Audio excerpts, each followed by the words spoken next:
We'll get into the content of the presentation tonight. I want to talk a little bit about the regulation setting process. Essentially, ODFW biologists start in late fall, early winter after hunting seasons have concluded. We go out and gather post-harvest data. We do another round of surveys and data collection in late winter, early spring to assess survival and population status. We then take the spring to collect and to process and analyze that data to put up some recommendations for proposals, and then we come together at a state level as a state in June and finalize those proposals. Then all that stuff, those proposals, what we're doing now, it's rolled out to the public in July. It's rolled out here like in these public meetings. It's also it's in a list form with PDF documents there, which is the first link on your screen. That'll take you to the website where you can look at every single hunt slated for 2026 for every single species in the proposed. It'll have proposed season dates, bag limits, your 2025 tags, as well as what's being proposed for 2026 and any changes therein. So use that to reference specific hunts if you want to. It's part of our process for engaging with the public and getting these things adopted as we should. So we'll then have the rest of the summer to gather and to review and to incorporate comments from the public, and then it'll go to the commission in September this year. That date is September 12th, where these proposals will be adopted for the 2026 season. Again, that meeting this year is in Ontario. There is another link there, like this is what I talked about in the previous slide. You've got a link to provide comments specific to these 2026 proposals. Utilizing that link, you can do it electronically, and those comments, questions will go directly to the commission. You could also use that same address, same email address that I mentioned before is up again. And your third option would be to actually show up to the meeting and provide in-person testimony, which is encouraged. The only disclaimer there is you just have to sign up for it 48 hours in advance. So meeting planners can plan accordingly depending on how many people may be giving in-person testimony. All that said and done, those proposals they're adopted by the commission in September. ODFW staff then has the rest of the fall to design, draft, review, finalize, and print the new regulations book, which is usually available in December. So this year should be available in December 25 for the upcoming 2026 season. Next slide. Talk a little bit about general hunting seasons. Next slide. There are your slated dates for the 2026 season for our general seasons. Again, there was no major changes proposed here. I believe that they're just a day earlier than they're going to be in 2025, which is an artifact of the framework change that happened in 2020 that based all of our big game seasons off of any legal weapon buck deer season starting on the first Saturday in October. So year in, year out, you do see small calendar shifts, usually just a day or two and occasionally a larger 6-7 day shift, but that doesn't apply to 2026. It's just a day earlier. Next slide. A few proposals, general regulation proposals to talk about. Next slide. The biggest thing here is in regards to electronics and emerging technology being used to hunt. That's what this is about.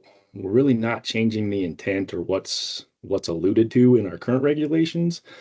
We're just tightening it down and condensing it and making it a little more objective and a little more enforceable. We work with our OSP troopers hand in hand. We work with them pretty tight.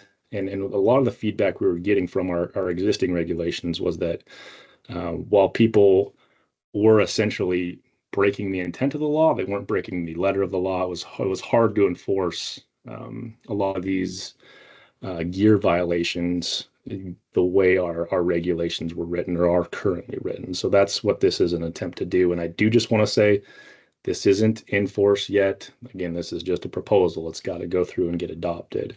But we're trying to tighten that down a little bit. So real quick, I'll just read through a little bit to give you all a sense of what we're looking at. We're going to break it down into 3 separate rules. One being it is unlawful to use artificial light with exceptions on a couple fur bearers, which I believe are bobcat, possum, and raccoon. So unlawful to use artificial light, including laser sights, but does not prohibit battery-operated sights, which only light the reticle. So that's pretty self-explanatory. No artificial lights other than lighted reticles. Rule number 2, it's unlawful to hunt for wildlife with any electronic device attached to or incorporated in the firearm or scope, except cameras and scopes containing lighted reticles. Again, pretty self-explanatory there. No electronic devices on firearms or scopes other than lighted reticles. The last sentence there does have some ramifications. It says scopes capable of receiving information from an electronic device are also prohibited. So essentially that means that if you've got a rangefinder and a scope that can communicate with each other, whether they are actively communicating with each other or not, whether they are turned off or not, you are in a situation which could be deemed as hunting. Those are in your possession. That is a violation, or would be a violation should these be adopted. Rule number 3, it is unlawful to hunt, locate, or scout for the purpose of hunting any wildlife with infrared, including thermal or any other night vision sight or equipment except trail cameras.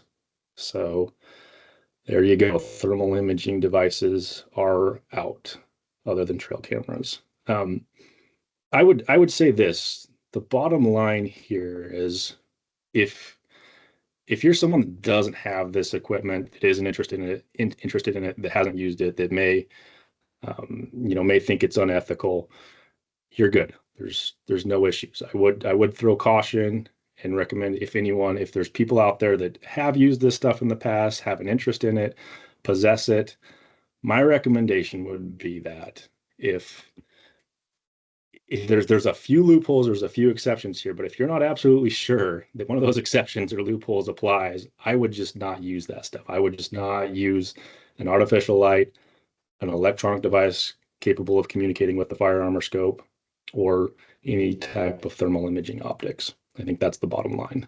Next slide.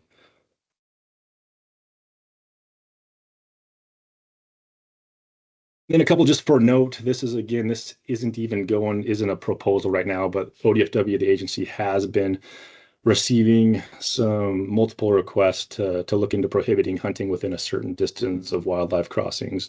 Makes sense. The intent there is not to dissuade or discourage wildlife's use of those crossings via or with, not having to have those wildlife deal with hunters or be dissuaded by hunting activity. We don't have a lot of operational crossing structures right now. The plan is to have more.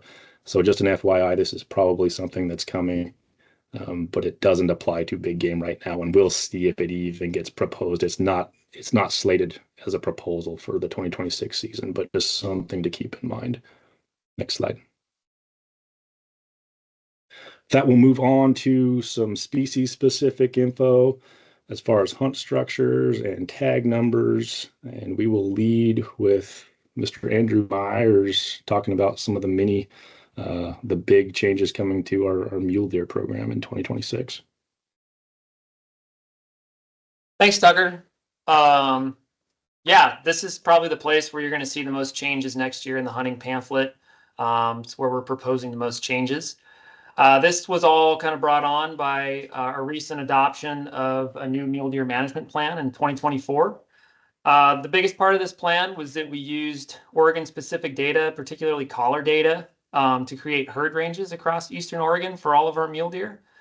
And just so we're all on the same page for folks who may not have had a chance to read that, herd range is essentially a geographically distinct area of deer that don't really interact with any other groups, or they minimally interact.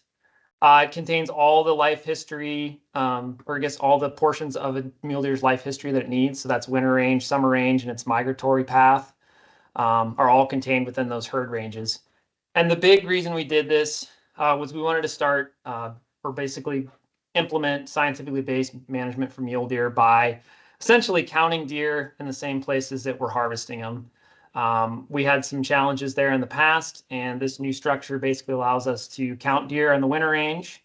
And when we harvest them, which is typically on summer range, we're counting the same animals and we're using those in our models. So based on that, you're going to see a lot of changes to our harvest management here coming proposed in 2026. Next slide. So this is probably the biggest thing that's going to change is essentially where we're allowing you to hunt deer. We're still incorporating all of Eastern Oregon, but we're using these biological boundaries or herd ranges that we've called them. So this map to the right depicts our proposal for 2026 for where we're going to call deer hunt areas. So each herd range in many cases is split into multiple hunt areas. That map to the right there, each color represents one of the 22 herd ranges designated in Eastern Oregon. And then the black lines with the alphanumeric code represent individual deer hunt areas. So those will kind of be the new version of wildlife management units, essentially. Next slide. And so looking at that map, a lot of folks probably realize that that's a pretty big change in terms of hunt areas. So this kind of is a graphical, messy graphical depiction of that. Essentially, each colored area represents one of those deer hunt areas, and then the black lines represent our wildlife management units as they were. So you can see in Northeast, we have a lot of overlap with those still, but a lot of the rest of the state, they don't overlap as much. So that's going to be the biggest change is you're going to have to compare where you used to hunt in a wildlife management unit and which deer hunt area that is, or when you're looking at a new spot, kind of consider that. For example, somewhere like Ochiko, the Ochiko Wildlife Management Unit is now split up into 3 different deer hunt areas. And also just for general summary, we had 47 WMUs and we're proposing 43 of these deer hunt areas. Next slide. So now I'm going to take over a second. So one of the things, we know this is challenging for folks. So on our website here, we have a map that helps you kind of navigate through this these new hunt areas. And so essentially the way it works is once you open up the map, it shows, as you saw before, these are all the hunt areas across the state. You could zoom into a specific area, like for example, I'm going to be biased and use where I'm used to. So up here in the Mid-Columbia area, maybe I used to hunt the old White River WMU. Off the 44 road, I can go in there and I can look around and see kind of all the geographic features. I can click on an area, and then it's going to tell me that this area is within the new MC-01 hunt area, where in prior years it would have been part of White River. So essentially that just allows you to go in, look on a map, and click somewhere that you used to hunt. Another change that's happened in my particular area, so if you used to float the John Day River to hunt, now you click on both sides of it, it's part of the JK01 hunt area. Whereas historically it used to be 2 different areas to hunt. So that's the biggest change, or basically will help you navigate that change. Again, I would encourage you to reach out to the local district if you have questions on these. All of our district bios here on the call, and afterwards, they're most intimately involved or understanding of what changed in their particular areas. So reach out to them specifically. I'll switch it back over to you, Lee.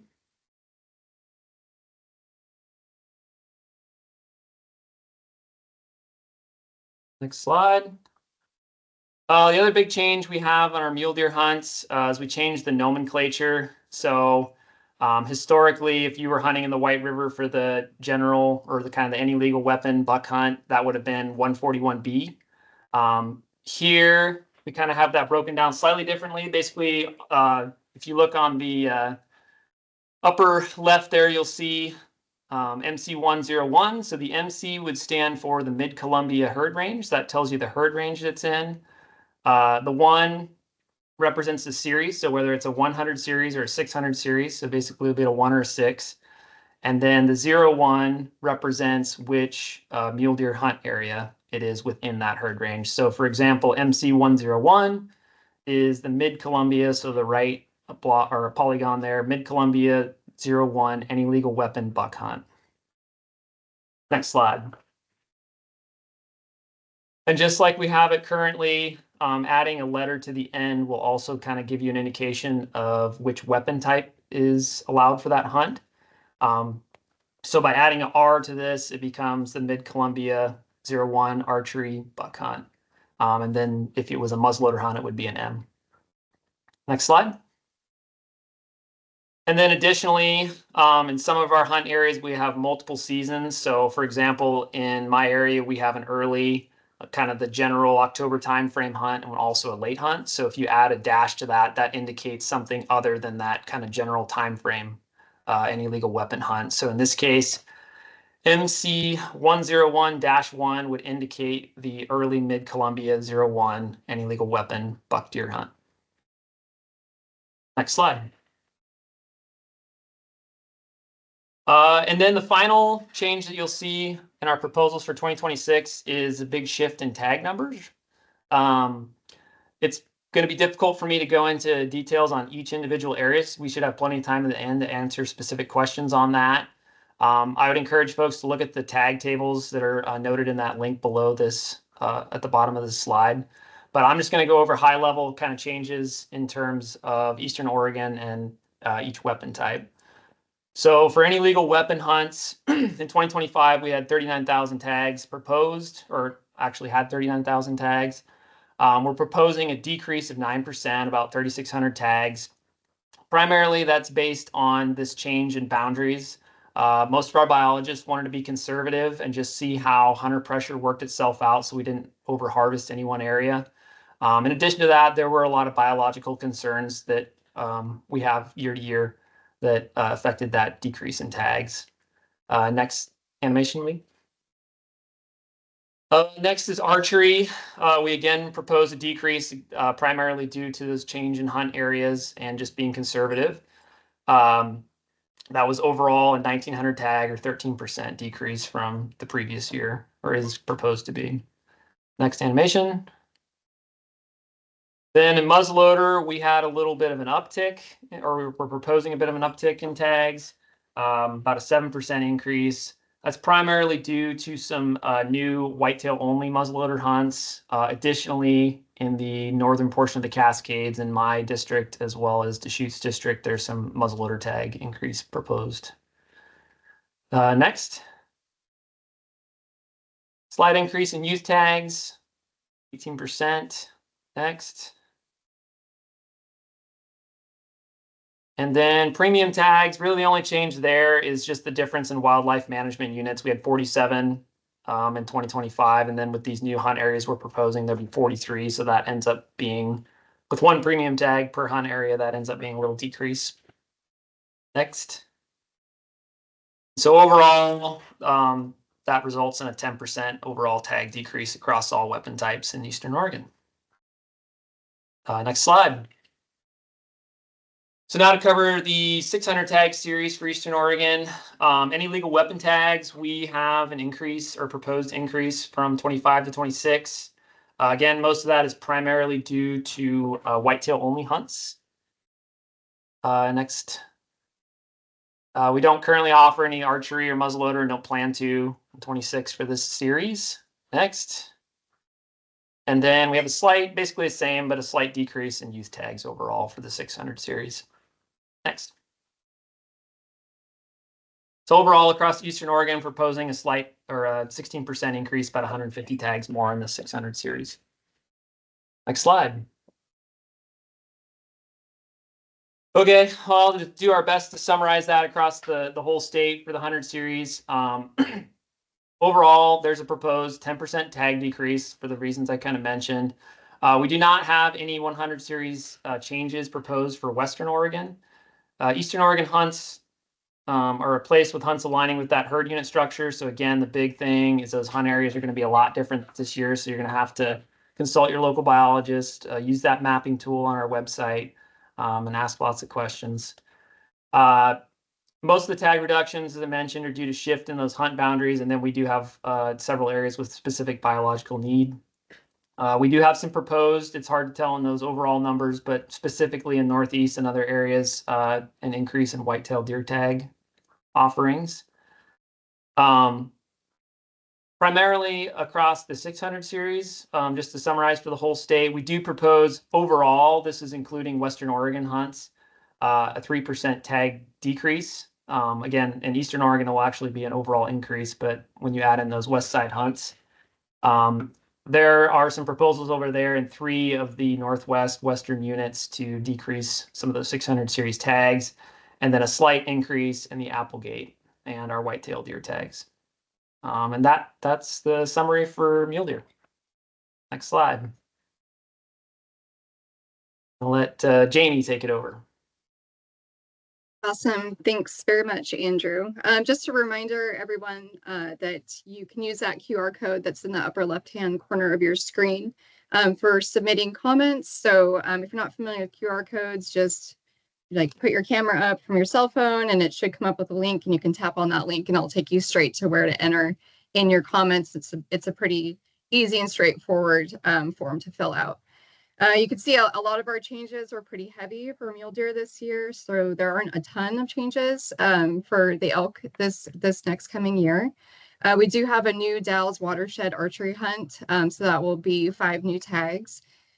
For the Central Oregon area, for the Upper Deschutes and Metolius units, we have an increase in 25 tags for archery season, so a little more increased opportunity for those 2 hunts. For the Tumalo area, that 234B, which is an antlerless tag, there's a 40 tag reduction in those, and a couple issues there. There's been pretty low success, and also with some increases in conflict on private property, changes within the Central Oregon region. For the 273A, the North Wagon Tire antlerless, we're proposing to delete that hunt. It's got pretty low success, and also there's been a decrease in damage complaints in that area, so may not need that hunt anymore. For 277A, that North Lake antlerless hunt, hunt boundary changes, and that's to focus the harvest on the private land and to reduce the public land deer and elk winter range disturbance that happens out there. So overall, we're seeing about a 2% tag decrease statewide for our elk hunts for 2026. Next slide, please. And then for our controlled hunt archery elk 3-year review, many of you guys know that we made changes back in 2022 to some of our elk archery hunts. So there were 16 new controlled elk archery hunts that were established in northeastern Oregon. 4 of those hunts had leftover tags available after the controlled hunt draws. So, folks were, putting in for areas or choosing to hunt other spots, and there were still tags left over for opportunity. Of those 14 of those units, they were affected by the general to the controlled archery season's changes. And so there was a reduction in hunters in some of those units during that archery season. So we are seeing a difference in dispersal and in pressure in some of those areas. I'd like to say that if you had specific questions to a unit that you typically apply for, or one that you're interested in applying for, to reach out to the specific biologist for those units if you're looking for a little more information. And I think with that, I will go ahead and hand it over to John Muir, who's going to talk about some of the other critters, as well as a little bit about CWD and the Turn-In Poachers program.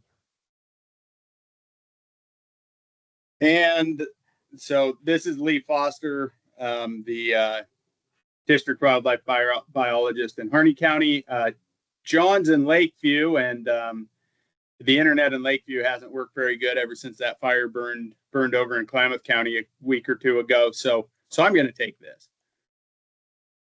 All right. So for pronghorn, we have pretty minor changes proposed for the 2026 season.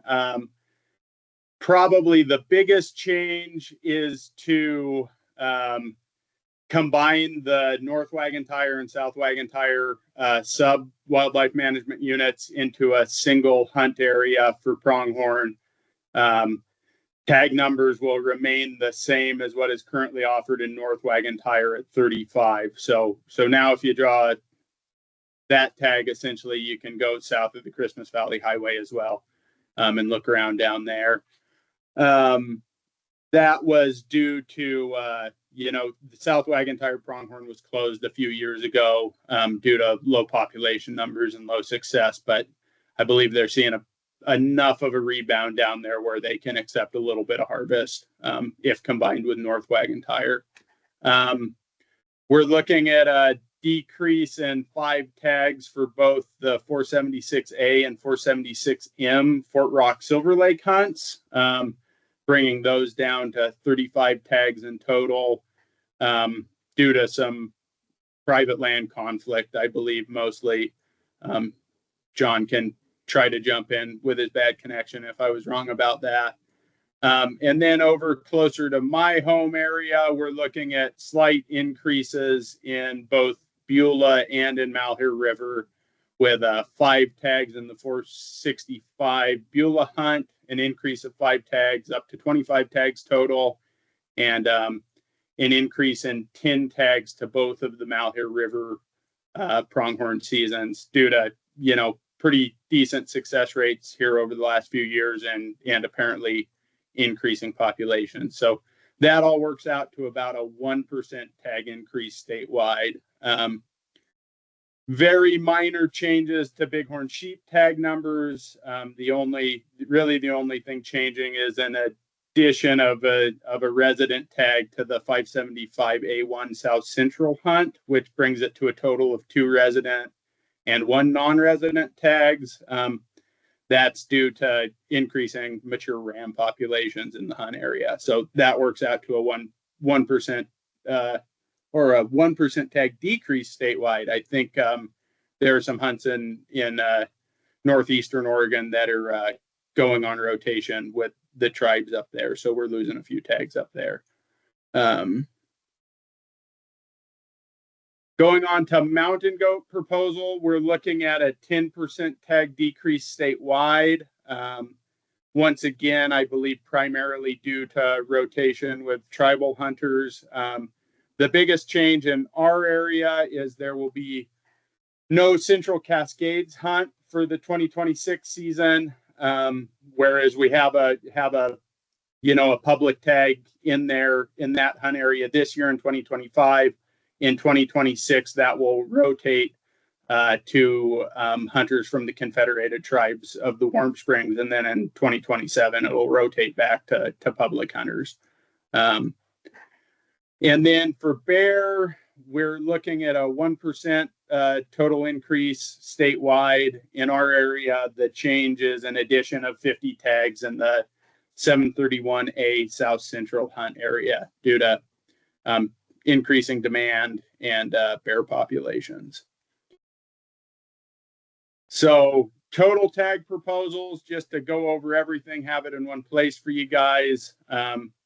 Across the entire state, we're looking at an 8% decrease in controlled deer tags, a 2% decrease in controlled elk tags, a 1% increase in pronghorn tags, a 1% decrease in bighorn sheep tags, a 10% decrease in mountain goat tags, which only works out to 2 tags, so not really a big change, and then a 1% increase in spring bear tags.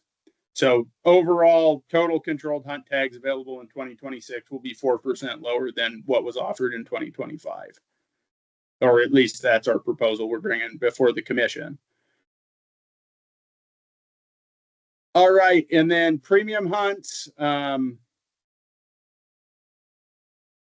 For deer, it looks like we're going down from 67 premium deer tags to 63 tags due to the changes in mule deer hunt area structure.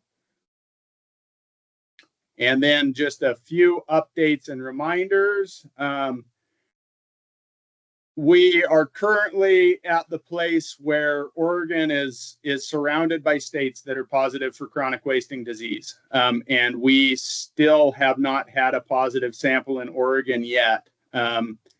Please do everything in your power to get your deer or elk into one of the outfits that will collect CWD samples and allow us to test them. So we have check stations in a number of places around the state.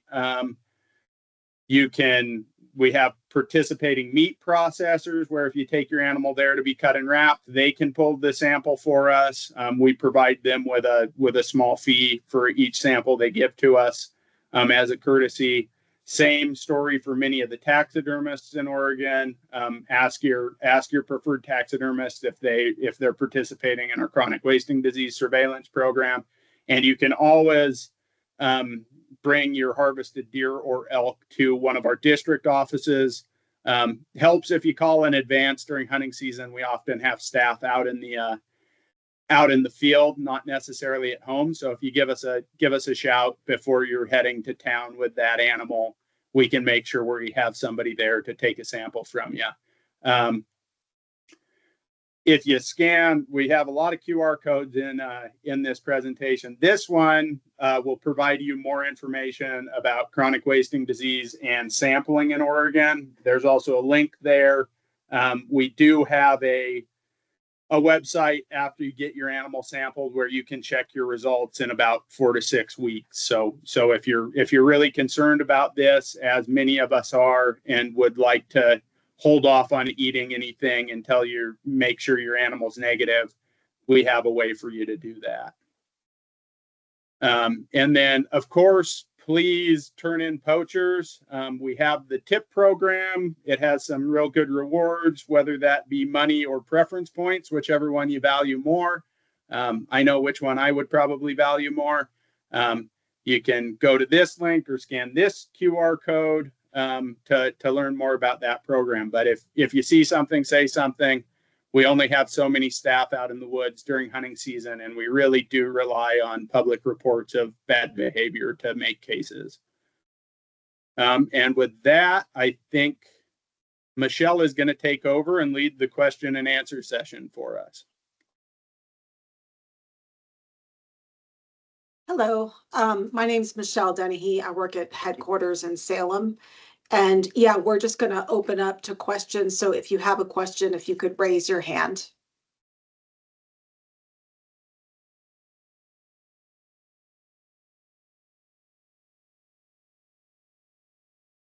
Okay, so Mike Morris, why don't you go ahead with your question?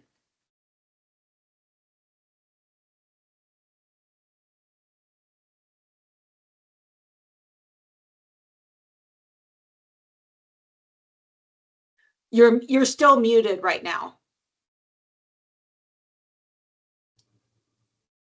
Do you hear me? Okay, we can hear you now. Okay. I'm on the harvest statistics page on the website. In 2023, you had a report for deer and elk comparing private land harvest to public land harvest, which was very helpful. And that page was not included in the 2024 harvest statistics. Is there a reason? Is anyone ready to take that one? The person who does our stats is not on the call. Is any other staff on the call who are familiar with what happened there?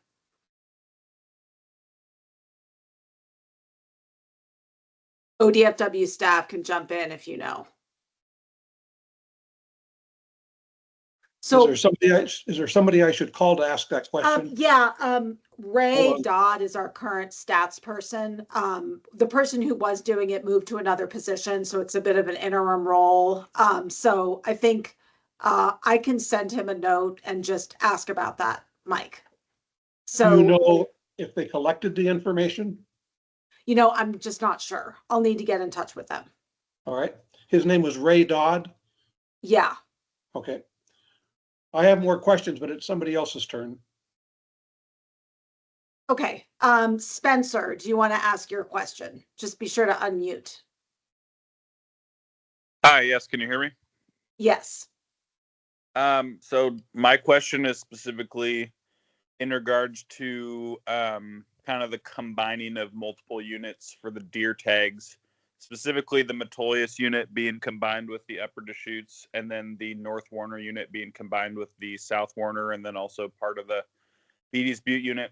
I'm just curious what ODFW staff expects for those units that, in my opinion, will see significant increase in hunter effort in the traditionally, I guess, harder to draw portions of that So you'd see, like lots of crowding in Metolius and then lots of crowding in North Warner and lots of increased tags. I guess I'm curious if they expect hunters to kind of disperse throughout the whole unit, or if they think that it's really going to cause crowding for a few years and then the deer population will recover in the outlying areas that haven't been hunted because of the crowding.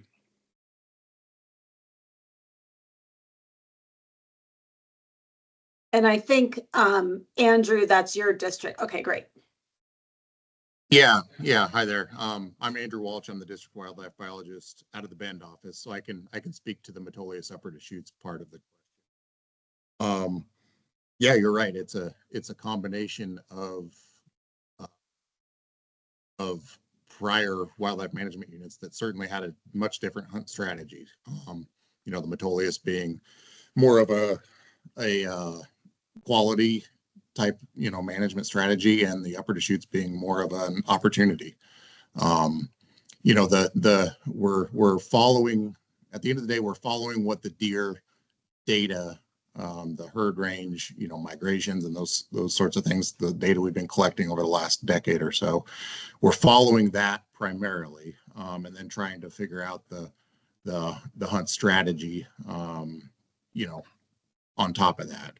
Fortunately for the Deschutes herd range is what we're calling that combination of the Metolius and northern 2/3 of the Upper Deschutes. Fortunately, the buck management objective buck ratio is 25 per 100, which is as high as we get in Oregon. The Upper Deschutes formerly was 15, so we're going to be managing for that higher buck ratio, which is allowing us to limit tags. It's not just a straight geographic allocation for what the hunter pressure would have been. You're right. We're a little bit concerned about crowding in the Metolius unit because of the perception in initial years. That's going to be an interesting case study in hunter distribution, because the northern part of the Upper Deschutes unit can be pretty darn good, especially if it's a little bit quieter out there than it has been in previous years. And we're also, upping the muzzleloader opportunity in that herd range to try to get at some of those bucks that we see on the winter range that have led to buck ratios, in the 30s consistently. Those bucks that are up in the high country and not getting pressured by hunters as much during rifle season. So you're right. That was one of the few, and the Warner, I think, was one of the other ones that we had a lot of discussions internally, locally with our headquarters staff. And ended up kind of settling in the middle as far as tag numbers go. And we will be closely monitoring that buck ratio to make sure it stays, where we need it.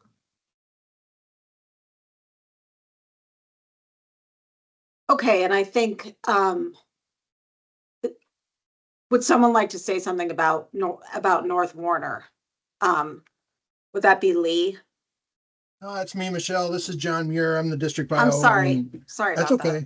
that. I'm the district bio here in Lake County. Obviously, you guys can hear me. I'm the guy with really poor connectivity. So if I'm breaking up or if I drop off, I apologize. Andrew covered it. To your point, I am concerned. I am just as concerned as you are. I expect some serious crowding issues in North Warner this year. My only hope is that eventually that will self-regulate as people start to figure out that North Warner has not been any kind of a destination mule deer hunt for a long time. The fact that that's still a very, very desirable place is a reflection of the fact that it's gorgeous mule deer country. It is not a reflection of the fact that we've got a bunch of deer there. So I'm hopeful that we will see over time some self-regulation of that and some acceptance of what the reality on the ground is. In the short term, the only tool I have to try and hedge against crashing the North Warner buck ratio is reducing tags. And so that's what you guys are seeing. If I had just left the same number of tags in that space as we had prior to this change, there'd be more in there. I cut tags back quite a bit from what the model could tell me because I'm nervous about the effect on North Warner. That's the lever I have to pull. So I'm going to pull it, and we're gonna see what happens, and I'm going to be monitoring that effect very, very closely. Thank you for your question. I'm right there with you. I'm worried too. Thank you guys both for your detailed answers. I appreciate it.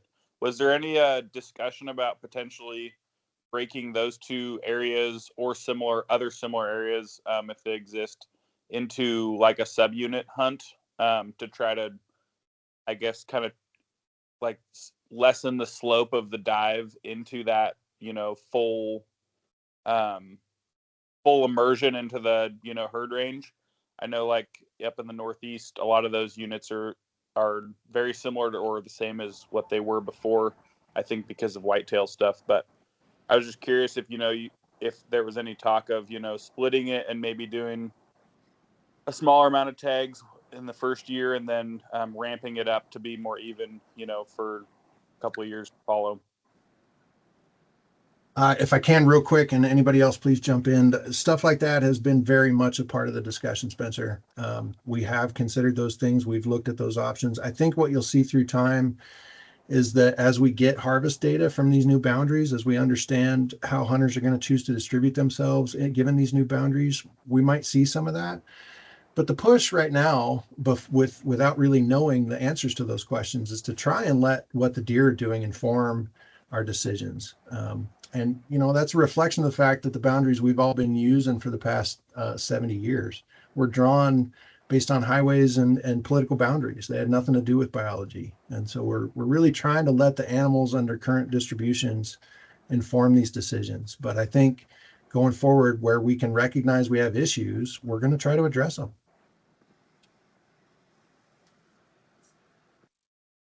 Okay, thank you for those answers and the question. And then Mike, you had another question, Mike Morris. Yeah, I've got several.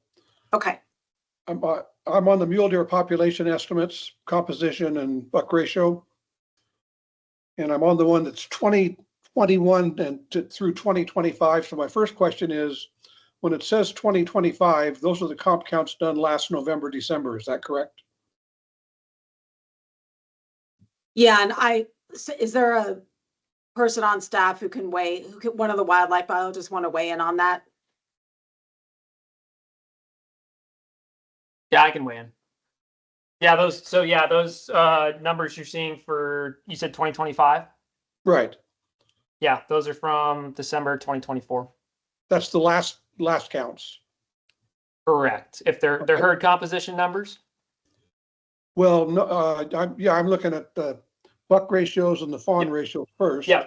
Mm-hmm. I'll come back to and then the estimated I'll come back to the estimated populations. So, for Jamie, there are no numbers reported for the Ochiko, Grizzly, or Metolius unit for 2025 on buck ratios. Did they not do counts? That's a great question, Mike, and I appreciate you asking that. So we did do counts this year for those particular units, but what we did was we flew our surveys with the new DHA boundaries rather than focusing on the WMUs. And the purpose for that was our district doesn't have as many surveys in for the DHAs as some of the other folks were able to get for their previous site surveys. And so we really focused on getting good data to plug into our new model that we're going to use to estimate those populations. So I understand it's a little confusing, but we felt that was going to be the best way for us to estimate those populations with the limited time that we had to fly and the way that we needed to focus on which units that we were flying for site rat this year. We did a fall site rat rather than a spring, so we did ours just slightly different. Well, but I guess I'm curious then, wouldn't that same situation apply to the fawn ratios? It would, but that's also still for the WMUs rather than the DHAs. And so the fawn ratios are on there. And we were taking a look at that because we really wanted to see what it was that was happening with the fawns. Are we happy with what's happening with the fawns? Is the trend going in a direction that we don't want to see? And since we're not managing our tags on that fawn ratio platform, then that one we pulled out of there. I really don't. I've asked this at the other meeting. I don't understand why we're using this old system instead of the new herd range system and reporting these statistics. it seems counterproductive.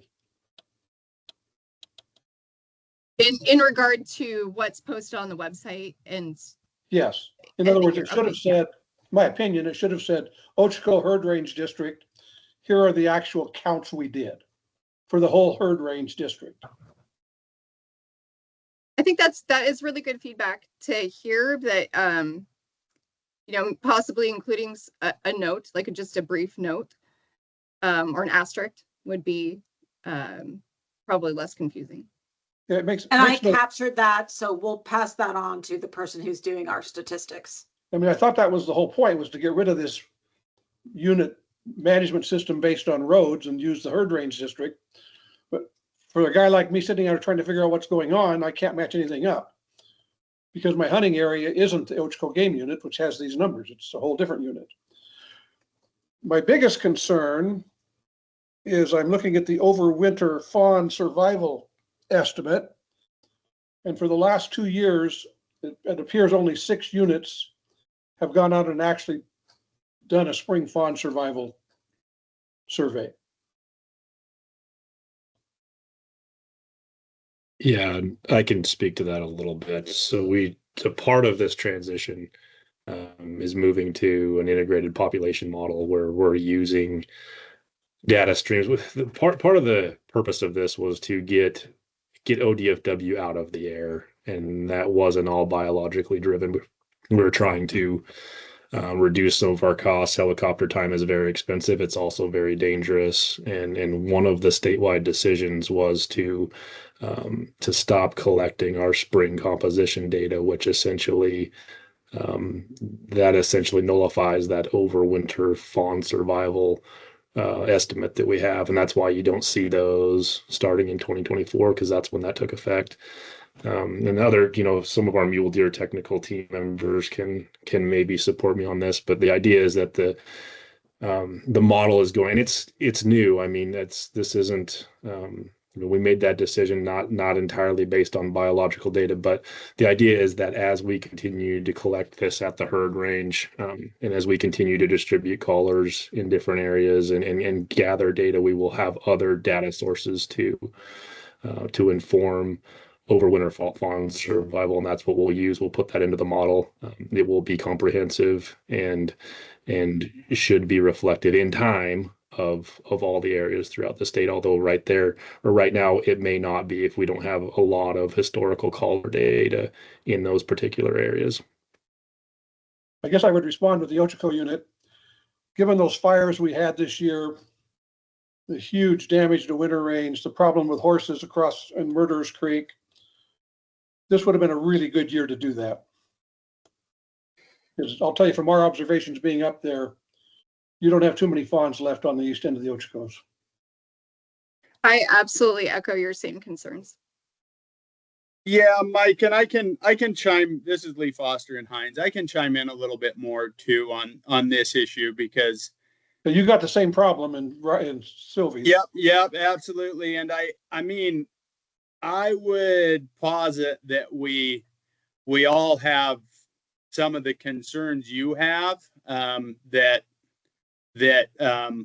losing that overwinter fawn survival estimate is in areas where we don't have callers to collect it with is a little problematic.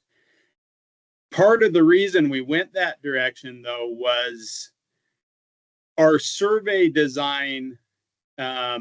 The way we were doing those surveys generated data that was pretty challenging to interpret. So, for example, let's say you go into winter with 50 fawns per 100 does, and you come out of winter with 30 fawns per 100 does. And you say, well, we had a decline in or a overwinter fawn survival rate of whatever that works out to as a percentage. That's all well and good if none of your does die. Well, exactly. But yep, exactly. But we weren't monitoring. We didn't know in most places how many does we were dying and how variable that was. So you could have a situation where, let's say, you go into winter with 50 fawns per 100 does, and you come out in the spring with 50 fawns per 100 does. And so you say, well, none of my fawns died, but actually just as many does died as fawns did. Yep. And vice versa, where you had super high doe survival some year and really low fawn survival, it would, or normal fawns or overwinter fawn survival, you'd get different answers. And so because of that, the lack of monitoring or the lack of ability to monitor with a helicopter that interplay between doe survival and fawn survival, we realized that we needed to, that flight time and that risk to our biologists and the money we were spent on helicopter time really wasn't getting us much from a data standpoint. So I know I'm on the mule deer tech team for the agency. We've been having quite a few discussions internally about, we still need that overwinter estimate. Helicopters probably aren't going to get it for us. What is going to get it for us? So I'd expect to see some progress on that particular problem, in the near future. It's on our radar. And drive it like you used to. I'm not a big fan. I'm an old guy, 75. I've been around since you started doing those trend counts where you drove the same route. And I got to tell you, what we observe and what we see, I think a lot of years you got better numbers doing that than you're getting now. But the bigger concern with mule deer in the Oshkosh unit, if you look at the population, we've gone, and these are high in my opinion, we've gone from 6,000 to less than 3,000 in 5 years. Why aren't tags being cut in substantial numbers?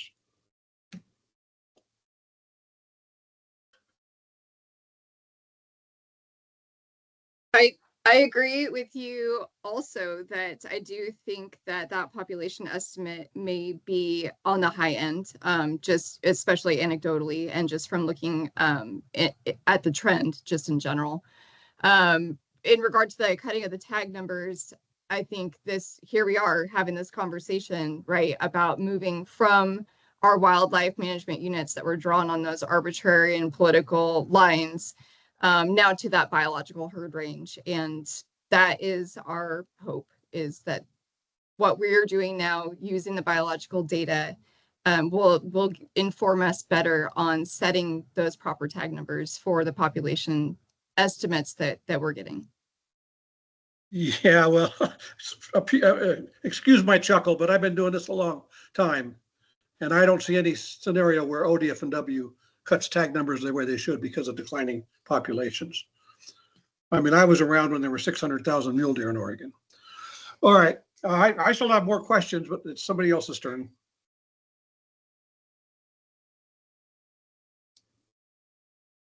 We don't have other questions right now. So maybe we can take one more, Mike, from you. I thought we had to lay the clock. Oh, well, Spencer has a question, so why don't we go to Spencer? Okay. Spencer.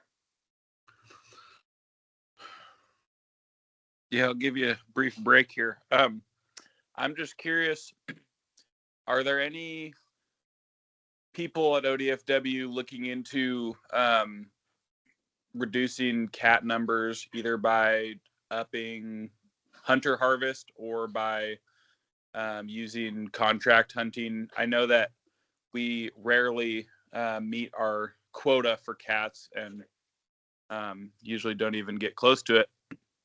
And so I'm just wondering if there's a reason that ODFW is not doing more to try to hit those quotas, or if those quotas are not necessarily representative of the an actual target that ODFW is trying to hit.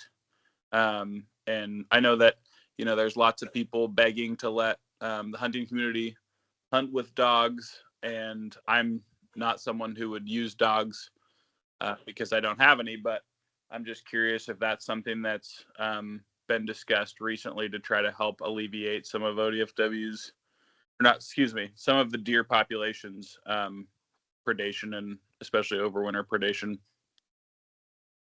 Yeah, Spencer, this is John Muir again. I dropped off. I've missed a bunch, but hopefully I can stay on long enough to answer your question. So the deal is those quotas are set based on our population model. we are as liberal as we can possibly be. We have a cougar season that is open 365. The tags are cheap. If you fill one, you can buy another one. That is the sum total of our management ability and authority, essentially. We lost the ability to hunt predators in an effective way in the early 90s, as everybody knows, as a result of a ballot initiative. That's the people of Oregon speaking, right? That's what we have to follow. So we don't have those tools. We are maximizing the tool we have, and we don't have any other way to get any closer to those quotas. So the quotas aren't necessarily a target for harvest. It's a biological surplus that we're modeling as available for harvest. And there's lots of places where there's plenty of room for more cat harvest. We just, we have the tools we have, which don't include hounds and other effective means of hunting those animals. Does that answer your question? Yeah, that does. I'm sorry, I'm only 23, so I was not alive when that was happening, and actually not even aware that was a ballot initiative. So I appreciate that, because lots of times online or, around the campfire, lots of people will just say, oh, if you wish we'd let them hunt them with dogs. Well, if you guys can't let us do that, then that makes sense why you don't. So I appreciate you bet, Spencer. And just in case anybody else wasn't aware or wasn't around, like us gray hairs, that's exactly what happened. Measure 18 passed in 1994. That was a ballot initiative where the voters spoke. We have, as an agency, or our partner sportsman's group representatives, OHA, Oregon Bowhunters Association, have, as far as I know, in every single legislative session since that passed, proposed a bill that would reverse that. But consider that ultimately what we're doing is asking the legislature to overturn the will of the voters. That's a slippery slope, right? So it wasn't our call as an agency to change that. We're living with the result of the will of the people. Sure. Yeah, that makes sense. Is there anything a young man like myself can do to help increase that? Because in all my time hunting, and especially in college, I would say I spent much more time than most outside. I've only ever seen one cat. And I know people do hunt them specifically. I've never specifically targeted them, but I know that their harvest is primarily as a byproduct of hunting other species. And I'm just curious if ODFW does any workshops or has data out there for people who are interested in trying to reduce cat numbers. I'll let Michelle speak to any kind of workshops or stuff that's going through her shop. But in general, from my chair, Spencer, give me a call. I'll talk to you all you want about it and tell you everything I know, every story I've heard about success and failure in that realm. So we've actually got, I think, some stuff on YouTube or online, because we do have a few cat hunters in the agency who help with that. So I'd say do a search on myodfw.com and on our YouTube channel. And I'll see if I can find anything while we're on this call here. And I will pass on the interest. We do have an outdoor education department, and I'll just pass on the comment as something of interest that they might consider offering. Yeah, that'd be great. And even, sharing a name or number of someone who's would be willing to take on an eager protege, I guess, then, that'd be good. But I appreciate I think it was Jim that chimed in with willing to talk. I appreciate that. And I assume most of the other biologists would probably say the same. So appreciate that. Okay. And then Keith has a question. Yeah, I have a quick question on the Trout Creek unit. I'm curious what the proposed changes are to that unit. And just short and sweet, my daughter has 19 points and was really looking forward to hunting that unit next year. Is that still going to put her in the ballpark of drawing that tag, or is that's out of the question? Oh, thanks, Keith. So the short answer is that this is Lee Foster in Harney County again. The short answer to that question. Oh, thanks, Keith. The short answer to that is that the Trout Creek subunit is not changing. So the The boundary to that hunt area will remain, Denio up to the White Horse Road, across to Highway 95, down to McDermott and along the border. Okay. That boundary is not changing at all. For that herd range, we found some interchange in deer between the Pueblos and the Trout Creeks, and so we lumped the Pueblos in with the Trout Creeks for the herd range. But I have enough folks who like hunting the Pueblos more regularly than every 19 years that I wanted to make sure I could keep that separate from the Trout Creeks and not do my Pueblos hunters dirty. So no changes to the boundary. In terms of preference points, that's something we haven't really talked about on this meeting at all. But I think the short answer there is we don't know.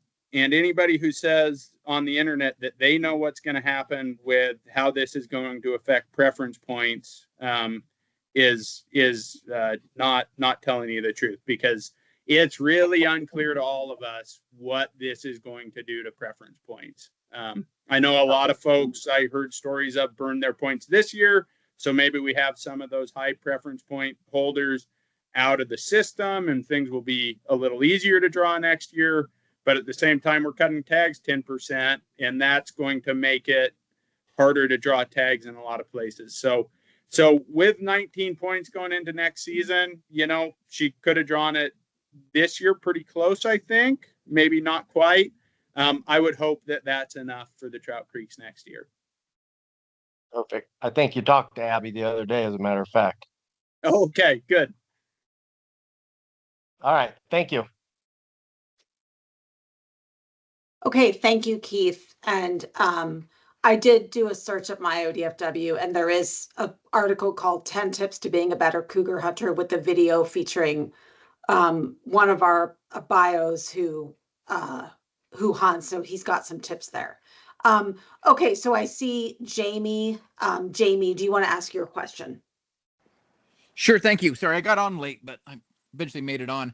On the cat hunting, one of the things that I've noticed is I do a lot of calling, but during the time when they're probably, the deer are most vulnerable and they're on these large vehicle closures, that cuts a lot of the access to the people willing to go out there and specifically target these cats. Is there something we can do to maybe get some access to get into the middle of these deer winter ranges to hunt these cats when they're in there on those big groups of deer? You want me to take that, Michelle? Yeah, please. So we got two things competing here with this idea, right? Those closures, those traffic closures, are intended to preclude disturbance at a time of year when those deer are super vulnerable to energetic stress. The flip side, of course, is that does exactly what you're saying, right? And so the question is, what's the greater evil? And the best we can tell, given predation rates, given cougar densities, given the impact of that at the population scale, which I know is a little bit hard to think about, but we're not talking about, nobody's arguing that cougars don't eat deer, right? But at a population scale, is that consumption enough to limit population growth versus the effect of having all kinds of vehicles making deer stressed and moving around, bouncing around, even if they don't run, just that lifting of the head and alertness is burning more energy. And as near as we can tell, given all of their factors, given the limited fat resources most of these deer populations bring to the winter range, the upshot is it causes more damage. And we don't kill enough cougars by letting people in there. We might kill one, maybe in a winter, to have 20 or 30 or 40 vehicles running around there bouncing those deer. And it just ain't worth it. Gotcha. Thank you. Okay, thank you. And back to Mike Morris. So my questions and comments are specifically about the Ochoco. Jamie, I'd be happy to come over and meet with you if you'd rather do it that way than this forum, but I have a bunch of problems with Ochoco elk plans. I think, for the sake of this meeting, I'm happy to meet with you in person. This sounds like a great conversation to have over coffee. You're in Prineville, right? Yes, yeah, out of the Prineville office. probably have to deal with smoke. Let's do it that way because I have very specific issues, questions, problems. The security cover on the east end of the Ocho is an absolute disaster after the fires. And you're going to have big problems there. So what's your schedule look like? Why don't I go ahead and have you contact me via email, and we can set up a time to get together and chat about all of those. Okay, sounds good. What's your email? Hey, Michelle, do we have a link out, or do you want me to just blurt it out here for him to write it down? I can track it down. I'll get it. Actually, thank you so much. Mike, look at this. We're gonna go backward, and you can grab it off the I didn't screen. write it down when that was up. And I do have one, I guess, question I want to ask in this group about this. So obviously we're using the deer herd range unit plan to manage mule deer going forward. Doesn't all of the logic of that also apply to elk?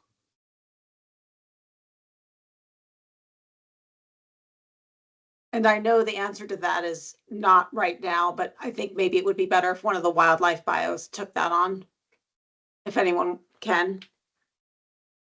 Sure, I can go for that, given that nobody else's microphone little mute button disappeared quickly.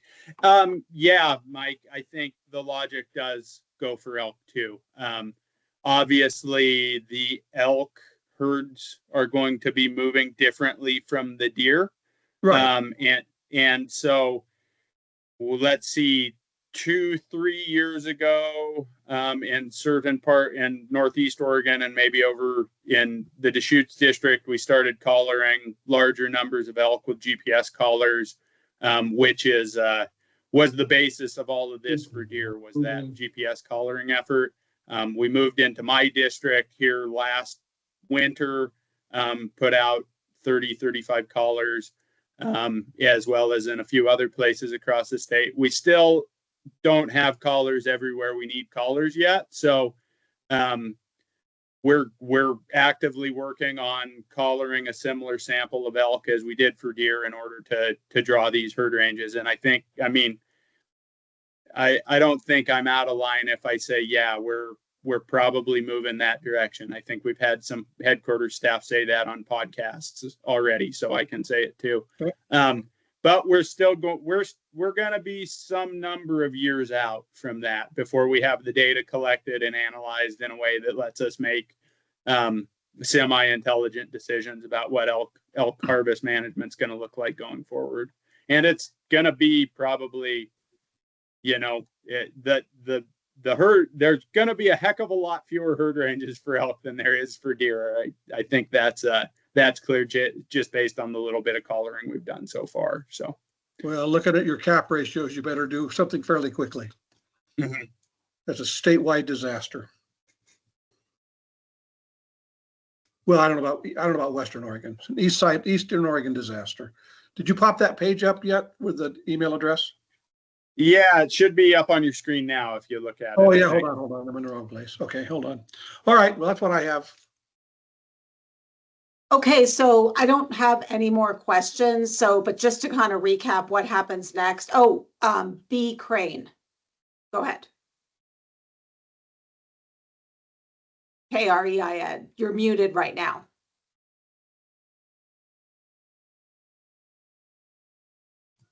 All right, am I unmuted? Yes, you are now. Okay.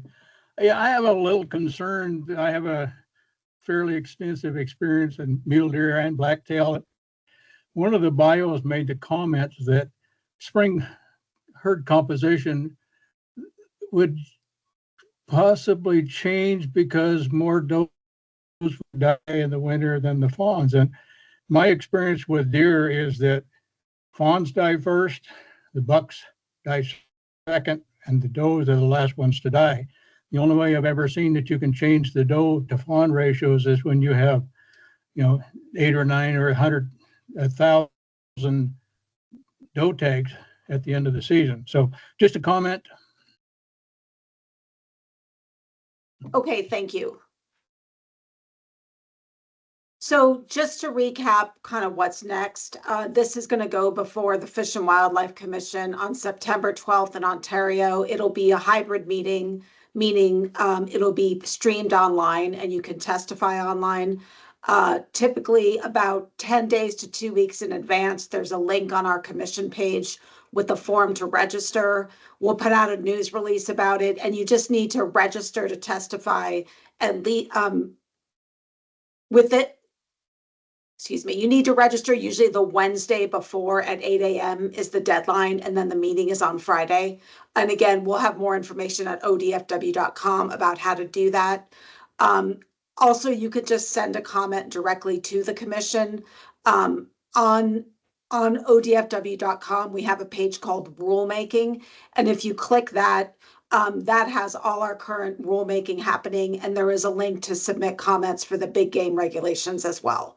So, and Mike, if you can't find Jamie's email, Michelle Dennehy, if you search for me, my email address is up on both websites. So you can find me, send me an email, and then I can connect you over to Jamie and Ray Dodd as well. So I got her. Okay, good, good. So I think that's everything. Thank you all for coming. Appreciate your interest. And yeah, again, we appreciate the interest and the comments we heard.